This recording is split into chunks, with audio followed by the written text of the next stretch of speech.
Okay, we are going to start by tracing or drawing a circle on our paper. And we are going to shade this circle so that it goes from light into dark and it has a nice shadow here. And we're actually going to shade it in circles because it is a sphere, it is circular. And this is how we're going to start it. This, if you are in 7th grade, it's very similar to the trees we did last year, or if you're not, or you didn't go here, it's like the trees that are in the halls right now. So you're going to start by making the highlight. So I have white paint, and I know, yes, the paper's white, but I'm still going to put a circle of white paint right there. And I have on my palette, I have 2 different colors because I'm going to show you 2 different things. But I'm going to start, you know, I think I'm going to use green for this, actually. So I'm going to start with lots of white. I'm going to move some white over here. I want to keep a little bit of white, but I want most of my white over here. What I'm going to do is I'm going to get a tiny amount of green. I'm talking about a real light green here. I'm going to mix that into here.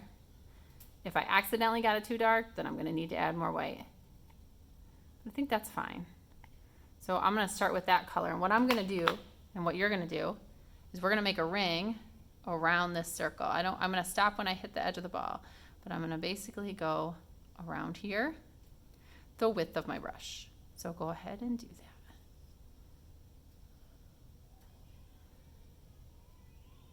Okay, step 2. I'm going to make that again. This time I'm going to get more green and add it. If I feel like it didn't get darker fast enough, I can add a little more. And then I'm going to make another ring. And I'm going to go ahead and just overlap a little bit here.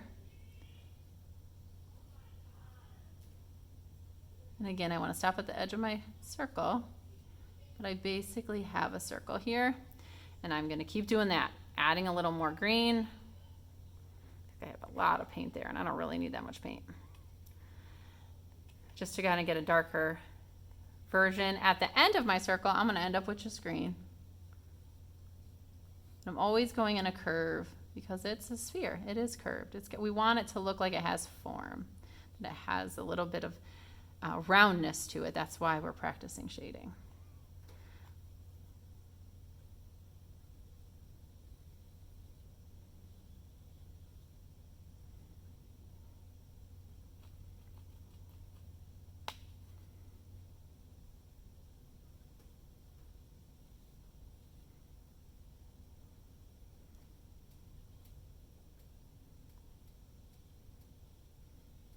When I want to get into those skinnier spots, I can kind of turn my brush so that I'm not keeping it flat, or I'll make a wide spot. If I want a skinny spot, then I'm using it like a line there, right? So this will make different types of lines depending on which direction I have it and how hard I'm pressing. I can still make a fairly thick line if I press down hard.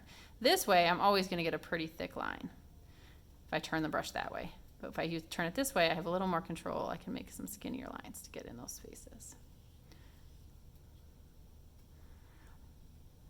And then we'll have to add in our shadow but actually don't add in shadow. Now that I think about it, we're going to cut these out and glue them down later. We'll add our shadow then. So there's one. Next thing we're going to do, we're going to make some kind of vase or bottle by starting with a piece of paper. And this is just cheap copy paper, and I'm going to fold that like a hot dog. So I folded it hot dog style. On the fold, I'm going to go ahead and draw half of a bottle. All right, now I said bottle, but I actually ended up drawing half of a vase.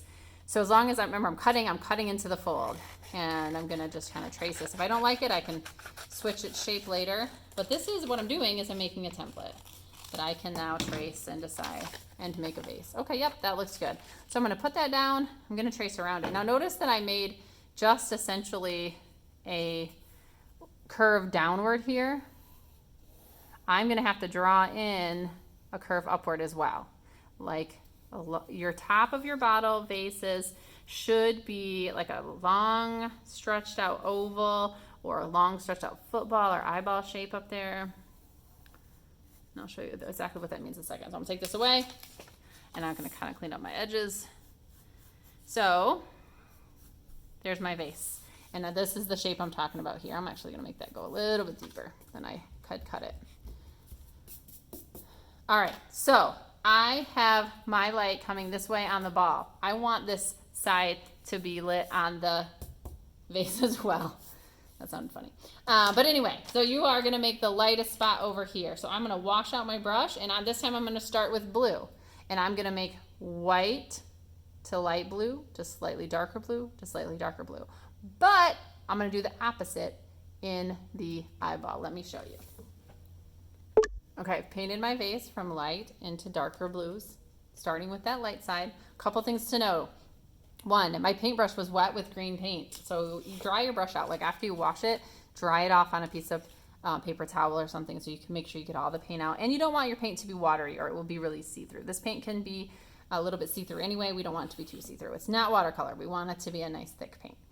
So like I said, this is going to be opposite in here. So I'm actually going to put the darkest blue on this side of the eyeball shape. So it's opposite inside the little eyeball thing. You are going to go from a dark into a lighter and lighter blue for the eyeball shape. All right, so there you see I've gone from dark to light here, dark to light here. And the reason that would be is because your light would actually hit the edge of this rim and cause like a shadow in there. Now you might notice, hey, my edges down here on the bottom of my vase are not perfectly, I didn't stay perfectly in the lines. Remember that we're gonna cut these out, so that's okay.